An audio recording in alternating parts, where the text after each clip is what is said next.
Hello and welcome back to Transcending Ascension. Today, with me, the host, Reverend Dyanna Marie, we're here to metaphysically dive deep into the Gospel of Thomas. It is where truth lies, and I'm a truth hunter. So here we go. I have this queued up almost where we were before, and we're going to start with screen sharing. Actually, we're going to start with screen sharing. Let's go ahead and quickly get that going. Okay, perfect. So we have 89. Jesus said, why do you wash the outside of the cup? Don't you understand that the one who made the inside is also the one who made the outside? Don't you see? That one perfect. This is the kind of ones I love. Why are you washing the outside of the cup when the inside of the cup is made by the same person? It's the same thing. It is that what's within, so without, as within, so without, as within, so without. This is one of the most vital teachings you could really get into yourself. Like, there's so many different things to know in here, but what is within is without. What Thoth is famous for saying. Here we are hearing from Jesus right there. Why do you wash the outside of the cup? Don't you understand that the one who made the inside is also the one who made the outside? If you don't know what I'm saying, I might be very annoying just repeating this sentence, but it's because it is the one, the whole point of the anthropic principle, which I love to mention. We are the universe. Literally, the cells in your body somehow generate the universe, and the universe is somehow generating your body at the same time. It's the whole scientific reason of why astrology works, because that printing is now the human body of the inside. So everything we're seeing physically is the same thing. The soul itself is making both of those things. The higher monadic soul, it doesn't even necessarily have to end at the all that is God, because the interlayers of all these inside outsides would ultimately definitely come together as a huger God of the all, because it's just layer on layer on layer on layer, repeating the same thing. As within, so without. If you just keep it there, I am the universe. This is why taking care of your body can improve your life. And you're not just the body, you are the soul. But right now, as a human being, where a lot of these lessons, they are specifically made, not so much to teach us about the cosmos and the outer God reality, because that has its own separate stories and it has its own beauty. But this human tale of winning, because it's all the hero's tale, we're going to win. It's all about that conquering of the self. The hero's tale always takes you within that journey, the tarot. It's all telling you the same thing, that as within, so without. This is why psychology, I put a quote up yesterday by Dyanna Fortune, who just, I swear, when I read her writing, and she's from the early 1900s, she talks like I talk, and I love it. It's like, oh my God, somebody that like actually is like me, but you're dead probably, because it's like so long ago. She's definitely dead. But this is just where we are, as within, so without. So what does that mean? That's how you can go back and find revelations from 2000 years ago, how you can find revelations of the early 1900s, which is where I really vibe, and how we ourselves have revelations just by fixing the inside of ourselves. Like, this is why I started doing things like life coaching in the beginning, instead of jumping into the power I had. Like, I waited to actually have the piece of paper of being a metaphysical minister to actually starting to do these live constant lessons. Every time I tried before, it was like a false start, even though the knowledge has always been the same. It's the same person. The piece of paper doesn't change who I am. What changed? My thoughts, my opinions of myself, even though, and that's for whatever you are, whatever your thing is. This is how, like, when we see the government ruining our lives, one of the main ways they are ruining our lives is controlling our thought patterns on how we see ourselves, by issuing things like paperwork to prove that you're a person. How is this so within, so without? Because that outside, That outside validation of paper is showing us something unsecured on the inside. It means we are insecure on the inside. If we need something on the outside to secure us, this is why the true sages of the world could go and sit by a tree for 6 years, because they were so secure on the inside. And I think like this, if the teachings of Jesus be true and how he sat there for 6 years by the Bodhisattva tree and finally just realized without anything major happening, oh, I was enlightened the whole time. I was already enlightened. This has been silly. And that's why there's showings of him being like a fat Buddha, because he then went on, because he was also starving himself that whole time.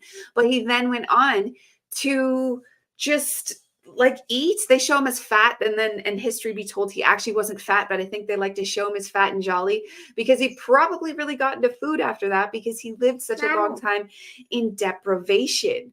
So it is important. And I'll throw in a commercial here that actually fits perfectly with the as within, so without. And here we can see how we can take that outside and let it stir with the inside. This is where our outside inside stir together in the spine. And some of you might already know about Christ consciousness, Christ oil, but you can't hear it enough, because even myself, I watch it all the time. But the specific scientific words of Santa Claus being the claustrum and all that stuff, if you weren't naturally like have a proclivity towards science and biology and chemistry and stuff, some of this stuff might be hard to constantly keep those terms in your head. And again, where we need that validation. If I don't know those science words, I must not actually be enlightening. It's still fun to know though. And the more we know in knowledge, the more we can actually expand the level of consciousness that we can hold within. So here we go with our commercial of Christ oil. In the brain, in the cranium, there is the cerebrum. And in the cerebrum, and in particular the claustrum is sitting right there in the middle of the head, virtually. From the claustrum there is a secretion, brain fluid. And this fluid is an oil. And in ancient times, this fluid, in Greek, it's called Christos. It's called the Christ. It's this beautiful fluid which comes from the cerebrum and pours down the spinal cord. It goes down the spinal cord and it reaches the sacral plexus, right next door to the sacrum, which are the 5 second bottom-most fused vertebrae bones at the bottom of the spinal column. The bottom-most portion of the spinal column is called the coccyx. Then just above that is the sacrum, 5 fused bones. So the sacral plexus is connected to the sacrum. And the fluid which comes from the cerebrum pours down the spinal cord and comes to the bottommost part of the spinal cord. Now, the claustrum is otherwise known as the holy claustrum, simply because of this beautiful oil, this Christos, that is produced and secreted. You see, the word secret comes from secretion.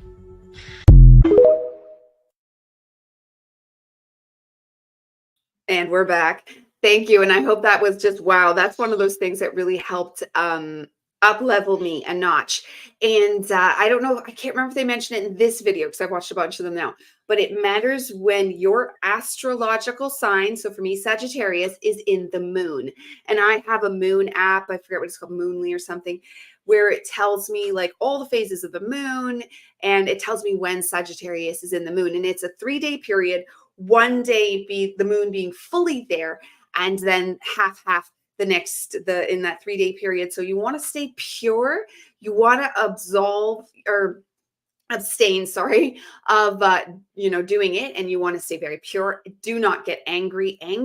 When you get angry and have any kind of tantrum, side facts, you will eat up your like sacred energy, which I've been talking about cultivating and keeping that energy. Is why boundaries are important.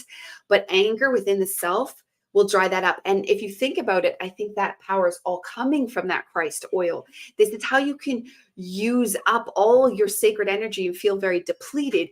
And it's that, and it's the outside as within, so without. So that's our inside. And then, but we can also pull in more outside to make more inside.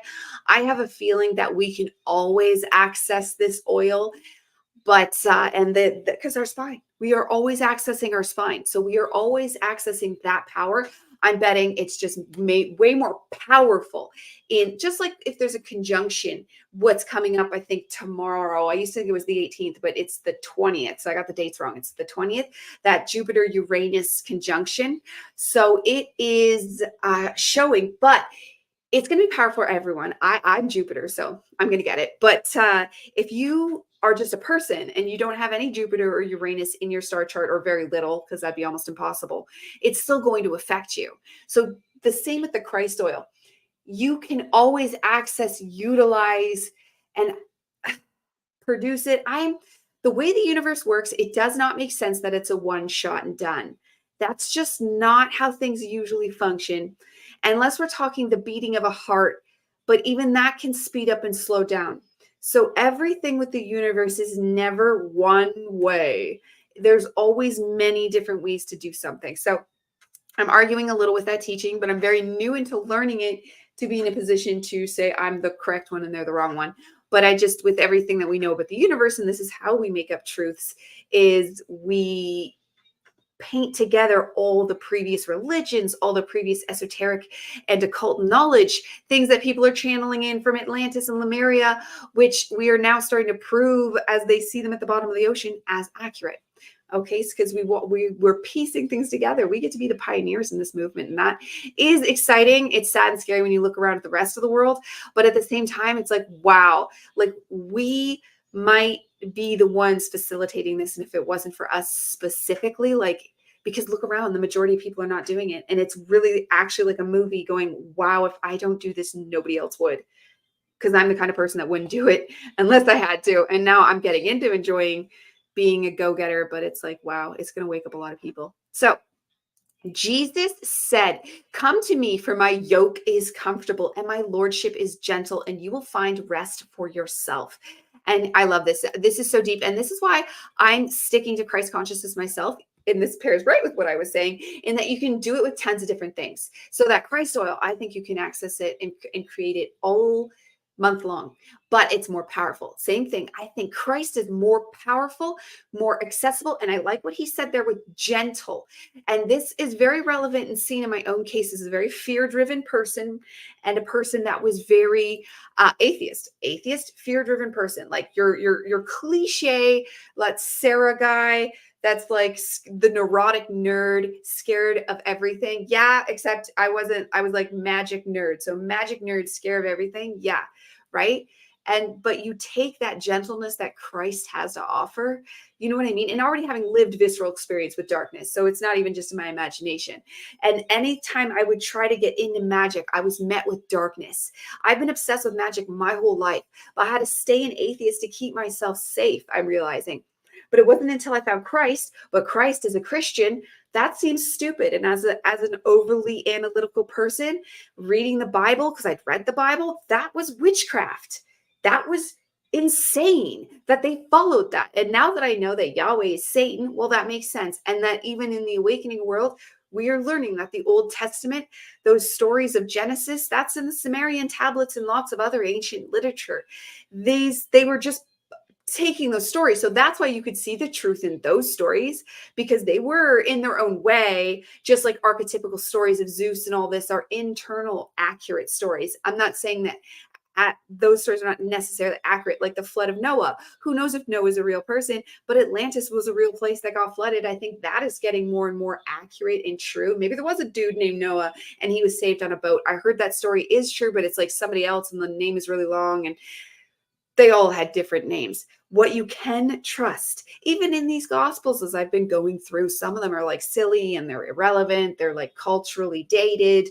I'm sure they were profound at the time, but it's now like, okay, like, but that Christ face, that Christ person. And I believe that we have created Jesus himself. Like we have created him in our own collective consciousness, or that spirit, that person that should have been named like Yeshua, which would mean Joshua, like that, which means I think something about like the bringer together, that person, that entity, that energy, because that's really what we're talking here. That energy of Christ consciousness is a safe and gentle place. When I fell into the arms of Christ, like that's actually what it feels like. It's cheesy, and life is cheesy sometimes. And I'm a person that like to cheese, but cheese is what this was. Jesus is gentle. He's compassionate. He's just like a hug. When you're in that energy, you feel safe. So it allowed me to get into metaphysics and then rocket shoot off my learning, because I've been learning for years. But the unsafeness I always would come up with, the backlash of getting sick from negative entities, all the different things that can hold you back in a spiritual awakening were gone when I got with Christ. I saw him as a true being, even though he was like going, hello, hello, like the whole time.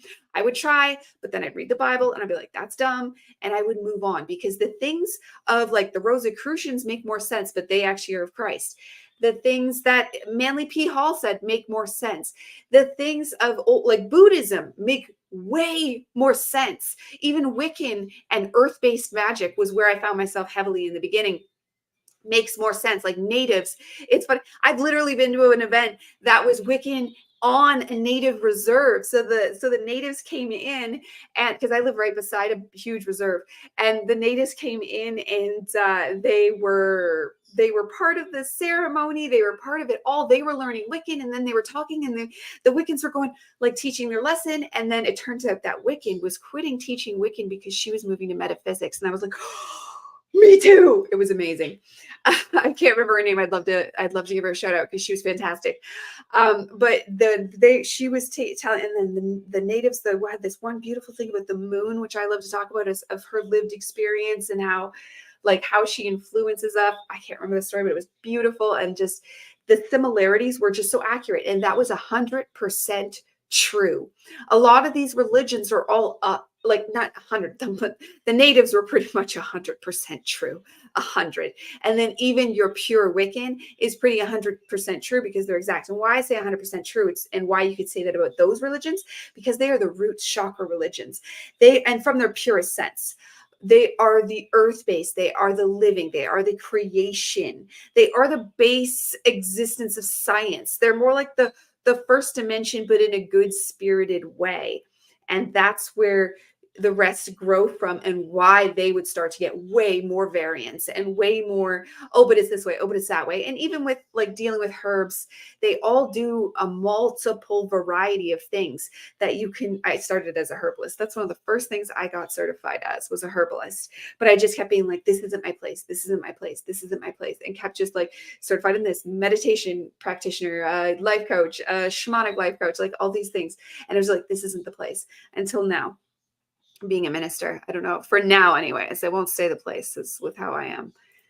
Next, let's get back to Jesus, our gentle provider, who you can trust, even though it's cheesy, but like he keeps the demons away, and without doing anything, you just stay in that Christ consciousness space. If we cultivate alignment, it is Christ consciousness. So if you cultivate Christ consciousness, it's going to create alignment and coherence. They said to him, tell us who you are so that we may believe in you. He said to them, you examine the face of heaven and earth, but you have not come to know the one who is in your presence, and you do not know how to examine the present moment. So this is just him calling them out for not really being in the now. And they're asking and they're questioning. They have a lot of this with him where he's going back and they question him and he questions them. And those aren't the things where I generally vibe with. I gave faith, yes, important. And then he's telling them they don't understand God, which is so true. Like they don't understand God. They don't understand the depth that the all that is God is. Like the depths that is the all that is God is no joke. Like that it will send you for tailspins of cognitive dissonance, just trying to wrap your head around it. It's maddening.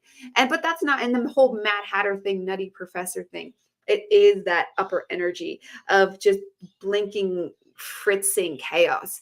And this is why when we're in true alignment, that's when we're just trusting. You are never gonna, and I'm obsessed with knowing the truth of the universe. I am, and I will bring it to you as I find it.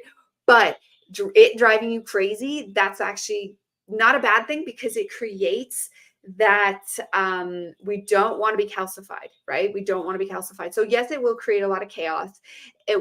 It's not good to live in that space, but it's also where we kind of want to have the uppers to keep pulling up Jacob's ladder, right? We want to keep pulling up Jacob's ladder, but we're talking chakras here, and there are reality generators. So we want to live, though, from the heart space in this physical reality. So when we're talking meditation, etherical practices, I definitely dive deep up here. But when we're talking cultivating our lives, our children, if you work, your job, your lived experience, what you're physically feeling, that's Christ.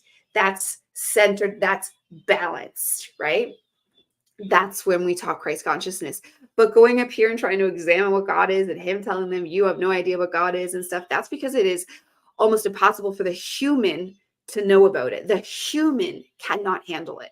And this is why you leave it to the higher self and you let it upset the human body a little bit. I think of it as like shadow walking and darkness practices and integration, and us being batteries in the negative and the positive. So like choosing where you will bring in that negative is actually a very good idea.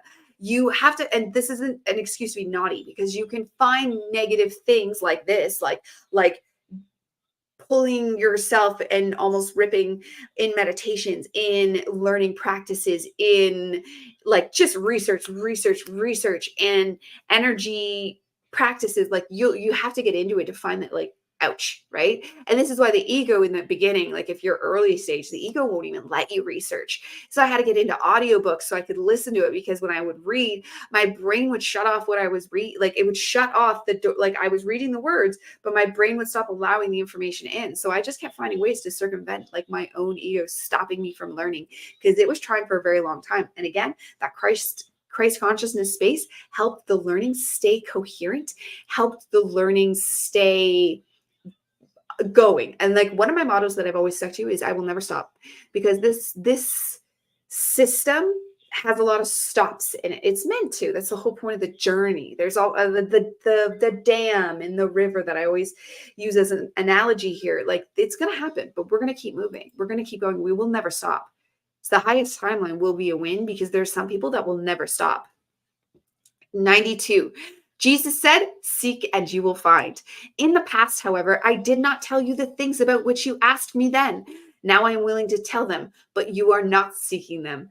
Yeah, this is just always poking at God there on the bottom part. I have a fun thing about the top one. So always poke at God, because that actually can fall into your astrology. Is sometimes due to our astrological influence, you literally won't be able to learn things as heavily, or like just your life. Like I was saying before, how I used to have glitches in my brain and stuff wouldn't be able to come in, but now it is. So he was probably telling them, like, before you were too eager when you were new, and now that you are able to comprehend the information, you've given up bothering to look. So again, why my motto is do not stop, because I have found that given the same book, I try to read it a couple of years prior, and then like a couple of years later, and this has been throughout the whole journey, I'll pick up the same book, and all of a sudden, not only am I reading it, now I'm an expert in it. So it's like, it shows that progression.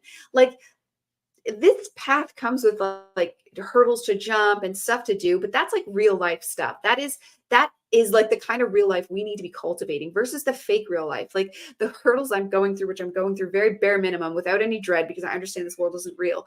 But like there's bureaucratic things like the outside world makes you go through regardless. This is why you'd want to be a monk in the forest. But regardless of having to deal with the fake world stuff that feels so artificial, it feels like it'd be so easy not to do it. But then I know that they can step into my personal life and actually, like this house that I own, they have, like, these are the kind of things we need to get rid of. If this is my house, why is someone allowed to come in if I don't follow the bureaucratic check marks? We're talking with my dogs, we're barking outside, and they have to investigate. They're puppies. Like, but no, that's not allowed. And no one's allowed to just say, can you, the dogs are, I can't hear in the house. The dogs are barking. Could you, and I even knowingly would only put them out. Oh, now I'm telling the story. I would only put them out in hours where I didn't think people were like actually using the outside. I'm not like an inconsiderate person. I didn't know. And now they're allowed to come in the house. They're allowed to do this. I have to go get them shots, even though I don't believe in shots. I have to get them registered with the government, even though I don't believe in that. Like, what? You know what I mean? It's the same thing with your children. Although actually, funny enough, with your children, I was able to do a vaccine exemption, which didn't used to be a thing in the 80s, but then people fought and brought it back. There's no vaccine exemption for dogs. So that's like the living reality of going through real life. But when you say in Christ-centered consciousness, this is once upon a time, that's something that would have crumbled me. The idea, I've never liked the government, but the idea, but when you're early conspiracy, the idea of the government coming after you is like this actual one of those dark entities. Like it's an actual like visceral fear you have of them coming after you, because the truth of the matter is they can just come in and get you no matter what. They have live video of a girl on Facebook uh talking to her people. She was a mother, and they caught them just coming in and grabbing her and taking her out for just talking against the government. That's all she was doing. And other than that, she was just a normal mom, living her life. But like that's this is the kind of thing that needs to actually get done. And you can't get it done until there's awareness, because we need people like lawyers, like this is why like you learn this stuff, but like you're actually, all I can do as I've gone throughout my path is tell you about it and help you facilitate a connection to God. As a person that has gone every which way to find God, I've been everywhere. I've been everywhere, man. The only place I was able to facilitate a very, very, very strong connection that just does not fail. It does not fail as long as you remain loyal to Christ. This is why, and not that you owe him any loyalty. It just means you can't, well, I have forsaken me, because you create separation. This is where A Course in Miracles is very vital. It teaches you about the visceral reality of separation.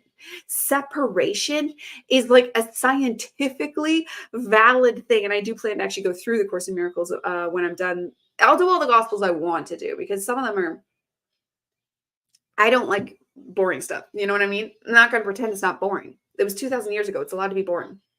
You can only really passionately, or at least I can, only passionately get into things that I'm passionate about. So I don't even think, I wouldn't want to go be a lawyer, because that school would, but if there's people out there that passionately want to be lawyers, or whatever we're going to need for the processes that have to happen to really start changing things.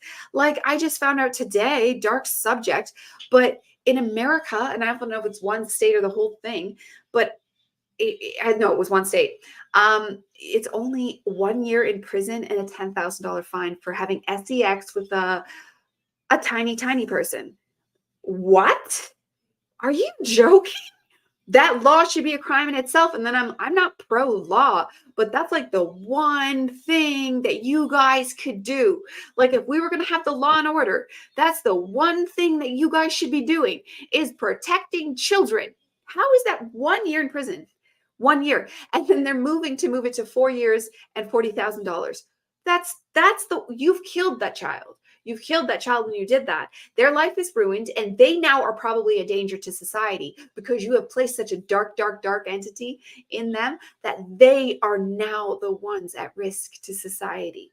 Like from society, from more things happening to them, and then to society, because once they become an adult, especially if they're a male, they are now going to be a danger to others. Like you have killed someone. You have killed someone, and then possibly way more people, like the grandfather effect. Like it's like he created a child by doing that with a child. And now that child's going to do it to a few more and a few more and a few more and a few more. And the seeds just spread. And they say like not everybody spreads the seed and that it's only getting a little less every year. I disagree. I would say it's just as prevalent, but it's switching, because they're able to go to these dark, dark, dark internet places and just barf. The subject got too dark. I'm going back to Jesus. When you get too upset, you go back to Jesus, because that's where the security and the gentleness and the safety is felt. Okay. Don't give what is holy to dogs, for they might throw them upon the manure pile. Don't throw pearls to pigs, or they might ... it. I don't know. They swear. They take it a swear word there. That's an old one. That's in the actual Bible. And that is telling you that you don't want to waste telling your words to people that don't want to hear it. This is why I've come to the internet. I'd love to have a real church one day, but there's no one that wants to hear the truth. They don't want the person, because this ultimately, this metaphysical path towards enlightenment, this metaphysical path towards Christ and the Christ-centered alignment, it is hard. It takes a lot of work. And what they don't get, though, is their other boring life is hard as well. Their other life is just as hard, but they have to actually, like, want to do the hard work for the self, because the other hard work is just going with the rungs of society, the bureaucracy we started with, blah, blah. That's not a life to live. That is not a place to be happy. That's not your life. That's the life they want you to live. That's the story that's been written. That's determinism, because determinism is real within the smallest confines of how Earth is made and the base level matrix. But this is why we want to enlighten Jacob's ladder. Jacob's ladder gets us right out of determinism.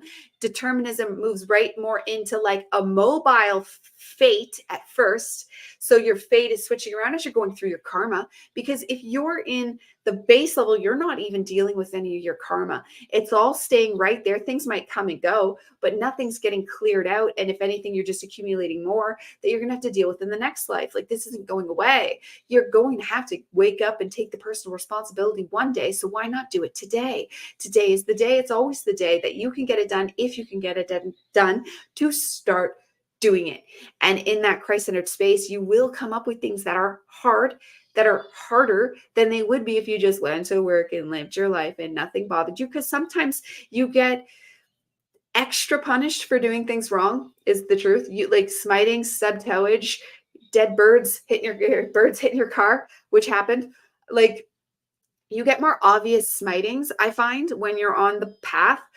But I think you want that. Like, that's, and I know we want that. You know what I mean? But it's one thing that, like, in the higher self, oh yeah, you know, and you're like, yes. But in that ego lower space, you're like, why? But there's no, as within, so without. There actually is no division. That's separation. There's no division between the higher self and the lower self, except that they think they are separated and they're stirred up with thought patterns. But actually, that alignment is right there waiting. You just have to keep convincing yourself you can wake up and I'm instantly enlightened. That happens. And it happens in big jumps, even in the path.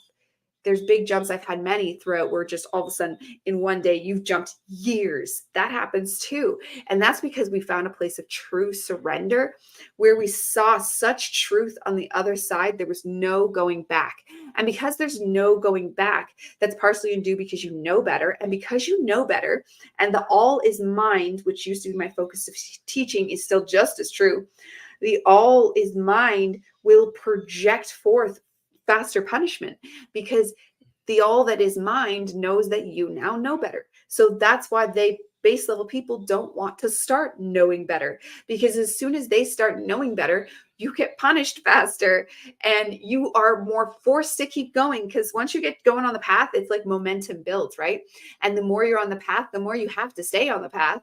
Or, you know, I'm sure you could work your way down if you really wanted to, where the punishments wouldn't be so fast. Because think about it, you're raising your frequency. What happens when we raise our frequency?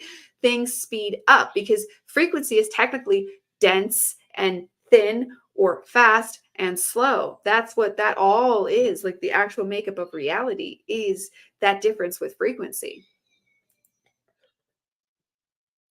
Jesus said are you seeing? No, you're not. Here we go. Jesus said, one who seeks will find, and for one who knocks, it will be opened. Seek and you will find, knock and it shall be opened. That's an age-old one. And that's just what we were saying before. You know, you're not going to enlighten unless you're looking for it. Nobody accidentally enlightens unless that was somebody with like a near-death experience. And more often than not, you would find out that that was cosmically designed ahead of time for a big dramatic shift. Like, just like Jesus was a big dramatic shift, there's other people that are big dramatic shifts that have, like, even Eckhart Tolle had a big dramatic shift moment, though he was trying to enlighten before that, but he had a pivotal cracking moment where it was bam, and he just knew it all. Well, all that he told us anyways. And he's I think he might actually be the most awakened person alive right now. He's just so quiet and funny. He does his talks, but it's like, I think he's the top-notch one alive right now to be awakened. Oh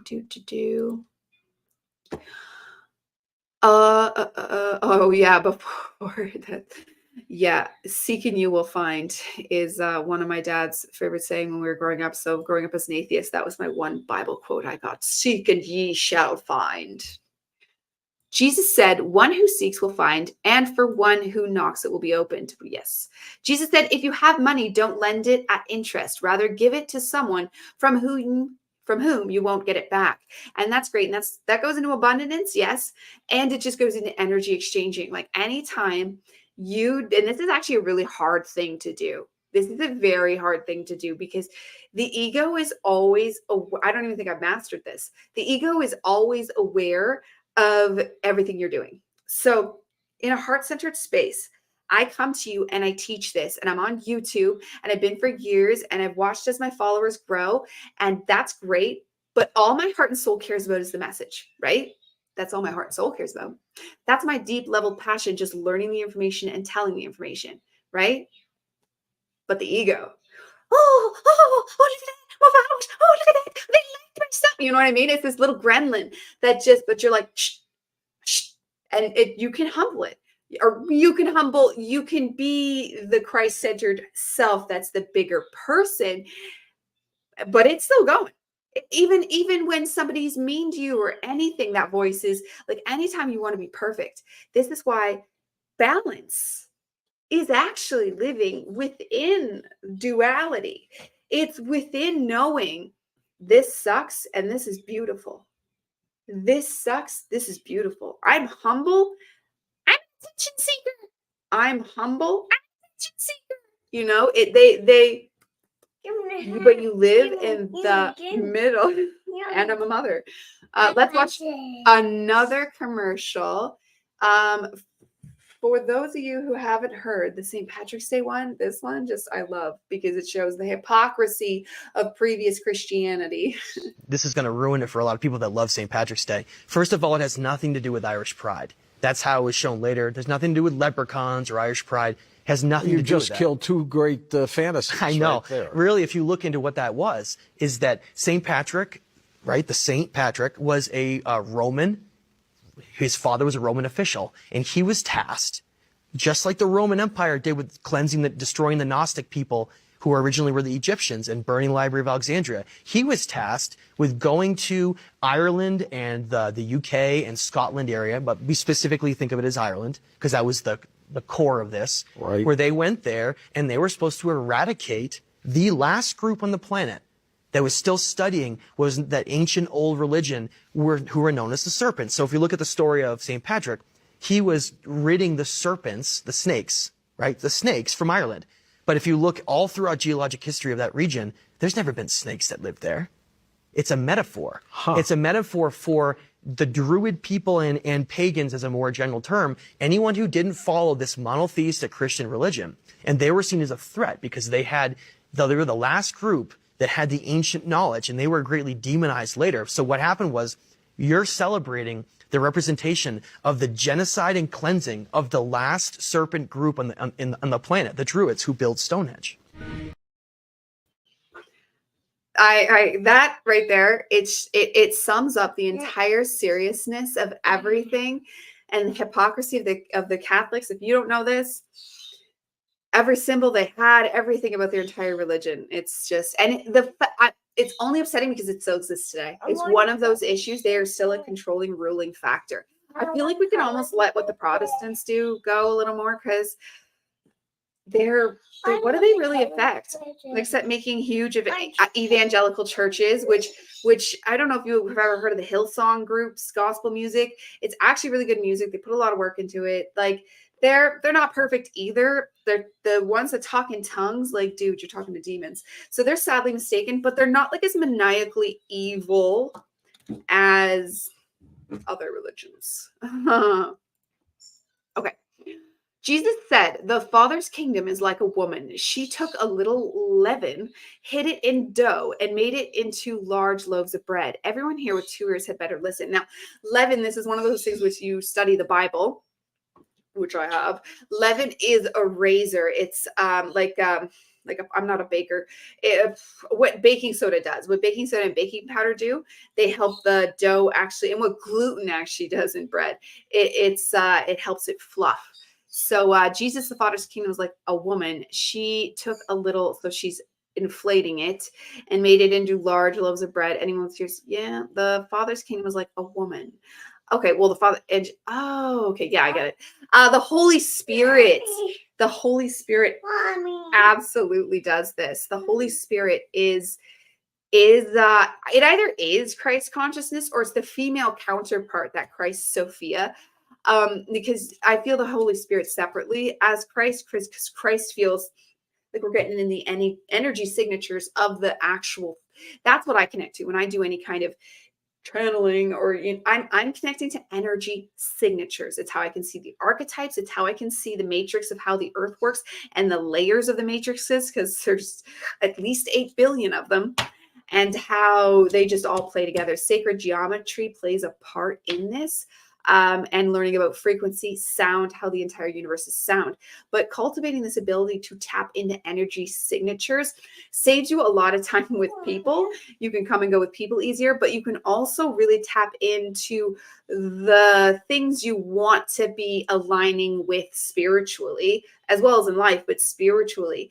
So I have found, going through all the various, and some have more power than others. Some are necessary and sometimes and not, like the goddess Kali in Buddhism. Usually I don't get into goddesses and gods, but I felt really called to her. She did a bit of a Jesus there.